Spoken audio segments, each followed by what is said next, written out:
of persistent prayer. And then, what is persistent? And then, makikita po natin dito, mga kapatid minamahal, yung taong nakalambitin, yung mga mountain climber, na sila ay nagsisikap makarating sa itaas. Whatever happen, kahit anong mangyari, gusto nilang makarating dun sa itaas. Sino rito gusto makarating sa tagumpay ng buhay? Amen. Hallelujah. Ang kailangan lamang po ay tayo magkaroon ng isang persistent prayer. Ano po yung persistent prayer? Ito po yung panalangin na gusto mong mangyari sa iyong buhay. Ikaw ay dumudulog sa Diyos, sa diwa ng panalangin, na gusto mo ay magkaroon ng tagumpay para sa iyong mga anak. Sino rito gusto magkaroon ng tagumpay para sa kanyang mga anak? Amen. Sino rito gusto magkaroon ng magandang kinabukasan para sa kanyang mga anak? Amen. Di ba? So, ang kailangan po natin ay matutunan po natin ang manalangin. Now, what is persistent? Ang sabi po rito, persistent means continuing to do something. Ibig sabihin, gagawin mo ng tuloy-tuloy. Pag sinabing persistent, continuous. Sabi nga po natin lahat, continuous. Ibig sabihin, huwag kang hihinto. Katulad ng paghingayan ng tao. Kapag tumigil ang paghinga ng tao, ano mangyayari sa tao? Mamamatay. Di ba? Kaya nung araw, ang biruan ano ba kinamatay niya? Ang sagot nila, hindi na huminga. Ibig sabihin, kapag hindi ka na huminga, mayroong posibilidad na ikaw ay mamatay. And then, ganun din ang buhay Kristiyano. Kapag ka ikaw ay anak ng Diyos, dapat patuloy kang nananalangin. Sabihin natin lahat, patuloy na nananalangin. Amen. And then, ang sabi rito, or to try to do something even though it is difficult. Yung bang susubukan mong gumawa ng isang bagay na kahit na mahirap, ay itutuloy mo.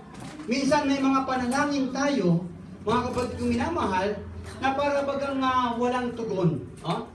At minsan kinakatamaran na ng ibang Kristiyano ang manalangin at hindi nila ma-enjoy ang kanilang prayer life. Sapagkat sila ay napapagod. Dapat po, mga kapatid minamahal, kahit mahirap, tayo ay patuloy na manalangin. Amen? Kahit mahirap ang nararanasan sa buhay, magpatuloy manalangin. Noong araw sa bansang Pilipinas, ang nanay ko noong araw, kapag meron siyang hinihingi sa Diyos, nakikita ko noon kapag sinasama ko ng nanay ko sa simbahan, luludo yun mula doon sa may pintuan hanggang doon sa altar. Luluhod, lalakad ng paluhod ang aking ina. And then si Apostle James, sabi ng Bible na tinawag po siya ng maraming Bible scholar na camel knee. Alam niyo po ba yung camel knee? Yung kamelyong tuhod. Ang kamelyo ay, ang tuhod ng kamelyo ay makapal na yung kalyo sa kanilang tuhod dahil yun po'y kaluluhod. Si Apostle James, yun po ang kanyang natutunan sa Panginoong Hesus. Sapagkat nakita niya ang Panginoong Hesus ay palagi pong nananalangin. Sino rito po ang palagi nananalangin? Can you say amen? Amen. Di ba? And then kahit nahihirapan, dapat po palagi tayong nananalangin. Amen? And then sabi rito, or other people want you to stop. Kasi po may mga tao gusto kang pahintuin The devil will use your friend, the devil will use your relatives, even your loved ones, para ikaw ay huminto na manalangin. Sabi nga natin, ang panalangin ay tulad ng ating paghinga. Kapag ikaw ay huminto ng huminga, ikaw ay mamamatay. Ang isang Kristiyanong titigil sa pananalangin ay pwede pong manghina ang kanyang espiritual. Kaya po ako nung Webes tuwan-tuwa. Kasi nandito po si Mama Grace. Praise God. At nakatalo siya ng aming prayer meeting. Kaya kailangan po tayo manalangin. And then, let's study the power of persistent prayer. According in the book of Matthew chapter 15 verse 21 to 28, this is our text. Ang sabi po rito, umalis doon si Jesus at nagpunta sa lupaing malapit sa Tiro at Sidon. Verse 22, isang Kananea na nakatira doon ang lumapit sa kanya na sumisigaw, Panginoon, anak ni David. Kapag sinabi pong anak ni David, ibig sabihin po niyan, si Jesus ay isinilang sa lahi po ni David. Yan po ang meaning po niyan. Ang sabi rito, maawa po kayo sa akin. Sino po rito ang nangangailangan ng awa ng Diyos? Amen. Ang sabi rito, ang anak kong babae ay sinasapian ng demonyo at labis na pinapahirapan nito. Next verse, 23. Ngunit hindi sumagot si Jesus, lumapit ang kanyang mga alagad at sinabi kay Jesus, paalisin na nga po ninyo siya, napakaingay niya at sunod ng sunod sa atin. Sumagot si Jesus, sa mga naliligaw na tupa ng sambahayan ng Israel lamang ako isinugo. Next verse, ngunit lumapit sa kanya ang babae, lumuhod ito at nagmakaawa. Tulungan po ninyo ako, Panginoon. Sumagot si Jesus, hindi dapat kunin ang pagkain ng mga bata at ibigay sa mga aso. Totoo nga, Panginoon, ngunit ang mga aso man po ay kumakain ng mumong nalalaglag sa hapag ng kanilang Panginoon. Tugon ng babae. Verse 28, last verse. At sinabi sa kanya ni Jesus, napakalaki ng iyong pananampalataya. Mangyayari ang inihiling mo at noon di gumaling ang kanyang anak. Sino po rito naniniwala na kayang pagalingin ng Diyos ang lahat ng ating karamdaman? Amen. Amen. Sa Diyos ay wala pong imposible. No? Kahit anong karamdaman mayroon tayo, kaya kang pagalingin ng Panginoong Jesus. So bago tayo tuluyang mag-aral ng kanyang buhay at makapangyarihan salita, pwede ba tayong lahat ay yumukot pumikit, tayo manalangin? Hingin po natin ang patnubay ng Santong Espiritu na maunawaan po natin ang mensahe pong ito na pinamagatang The Power of Persistent Prayer. Dakilang Diyos sa makapangyarihang pangalan ni Jesus sa patnubay at tulong ng iyong Santong Espiritu. Dumudulog po kami lahat, O Diyos, sa iyong harapan sa aming pong pagyuko. Tanda ng aming pagpapakumbaba at inihingi po namin sa iyo, O Diyos. Sa pamamagitan ng iyong Santong Espiritu, hipuin po ang aming puso at ang aming kaisipan. At maunawaan po namin, O Diyos, ang mensahe mo sa oras na ito patungkol sa the power of persistent prayer. Na kami po lahat ay palaging dumulog sa pananalangin sapagkat hindi kami mabubuhay bilang mga Kristiyano without prayer, O God. Kung walang panalangin ng pakikipag-ugnayan sa iyo, ay hindi ka makakakilos sa amin. At kung walang panalangin, walang kapangyarihang gagalaw sa amin pong lahat. O Diyos, tulungan mo po kami laging turuan na dumako sa panalangin. Ito po ang aming dalangin sa makapangyarihang pangalan ni Jesus. And everybody say, Amen. Pwede ba natin palakpakan ng Diyos? Hallelujah. Praise the Lord. At sa umagang ito, tayo po'y natutuwa sapagkat tayo po'y may mga guests. No? Nandito po si Brother Jake at si Sister EJ. Pwede ba sila tumayo para makita ng ating mga kapatiran? Sige po, tayo lang kayo para po makita lamang kahit makilala. Ayan. Praise God. Sinundo po sila ni Pastor Dan, no? Doon sa Loteria. Supposedly ako dapat ang susundo, kaya lang sinundo ko naman si Brother Willie sa may Pukubunji, ano? At nandun si Brother Willie.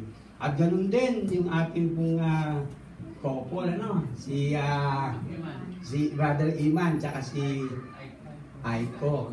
Okay, pwede ba tumayo? Yung dalawa para makita rin sila. Amen. Praise God. At nakapiling po natin sila, ano? At yung kanilang baby, ayun pala, hindi na makakatayo. Tayo ay nagpapasalamat sa Diyos. At ganoon din, muli natin nakapiling si Sister Aya. Ano? At marami siyang absent, pero purihin ng Diyos. Burado lahat ng absent kasi nandito ngayon. Ano? Praise God. Pwede ba natin palakpakan ng Diyos sa buhay natin lahat? Amen. Praise God. Hallelujah. Okay.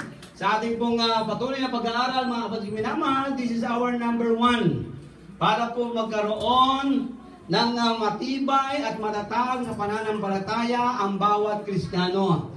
Ang sabi dito sa ating number 1, when you pray in faith, you must be willing to be inconvenienced. No?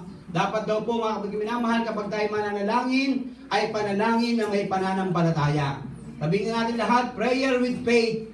Prayer with faith. Sapagkat kung wala pong pananampalataya ang ating panalangin, hindi po tayo kalulugdan ng Diyos. Sapagkat ang sabi ng Biblia, mga kapatid minamahal, sa Hebrew chapter 11 verse 6, for without faith it is impossible to please God.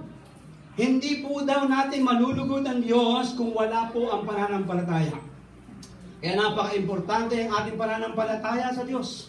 Sapagkat ang Diyos ay hindi po natin nakikita. hindi po natin nahawakan. Pero naniniwala tayo, ang Diyos natin sinasamba ay buhay at makapangyarihan. Amen? Hindi po siya yung Diyos na pwede mong hawakan na merong mata na hindi naman nakakita. Merong paa, hindi naman nailalakad. At merong ang kamay, hindi naman naigagalaw. At pagka minsan, hindi ka kayang ilawan, kaya ikaw pa mag-iilaw sa Kanya. Di ba? Ang Diyos na to ay gawa ng tao. Pero mga kapatid minamahal, ang Diyos na sinasamba natin, hindi gawa ng tao, kundi ang Diyos ang gumawa sa tao. Amen? At yun po ang Diyos na makapangyarihan. Amen? Kaya when it comes to prayer, ang kailangan po ay merong pong pananampalataya. Sabihin nga natin lahat, pananampalataya. Napakahalaga ng pananampalataya. Yung iyong pananalig sa Diyos. Kung ikaw ay dudulog sa Diyos, kailangan may pananampalataya ka na kaya niyang gawin ang lahat ng bagay. Kung meron taong hihingi sa inang tulong, kailangan yung taong hihingi sa inang tulong ay naniniwalang kaya mong gawin yung kanyang hinihinging tulong. Is that correct? Amen. Sapagkat kung hihingi siya sa iyo ng tulong, tapos naantingin niya naman sa iyo, hindi mo kayang gawin, wag mo nang gawin. Mag-aaway lang kayo. Sabihin mo sa kanya, humihingi ka ng tulong sa akin, tapos tingin mo pala, hindi ko pala kayang gawin. So what is the use? Diba?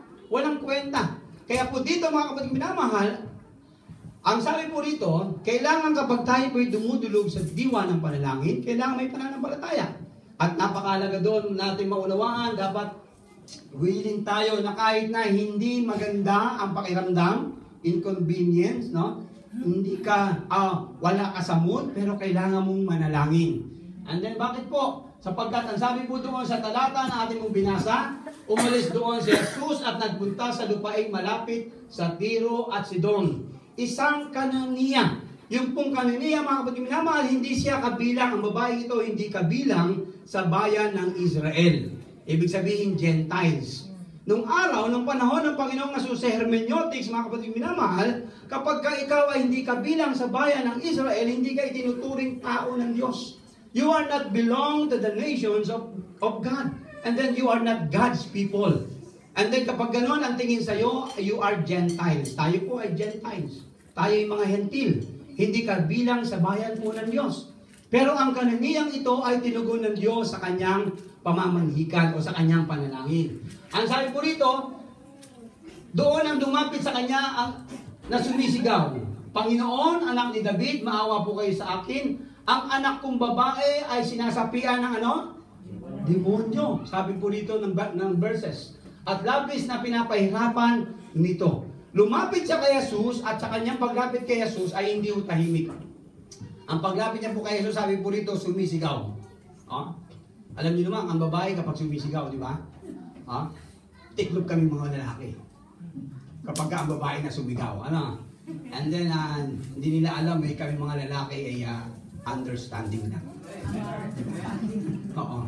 Pag tinagalog mo yung understanding, ibig sabihin nun, nakatayo sa ilalim.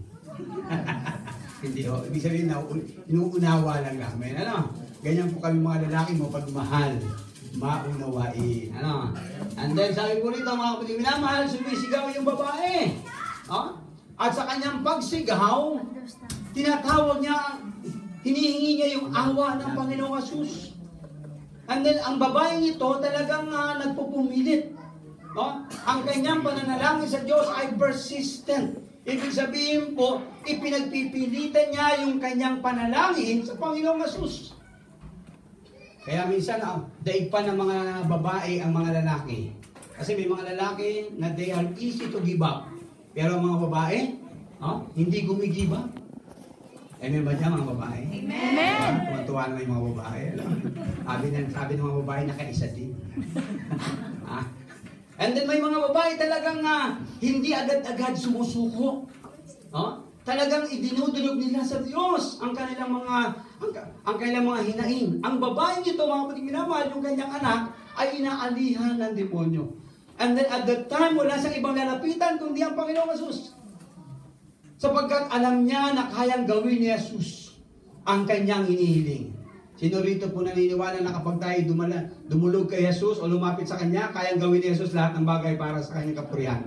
Amen. Di ba? Kayang gawin ni Jesus. Walang pwedeng magpapalayas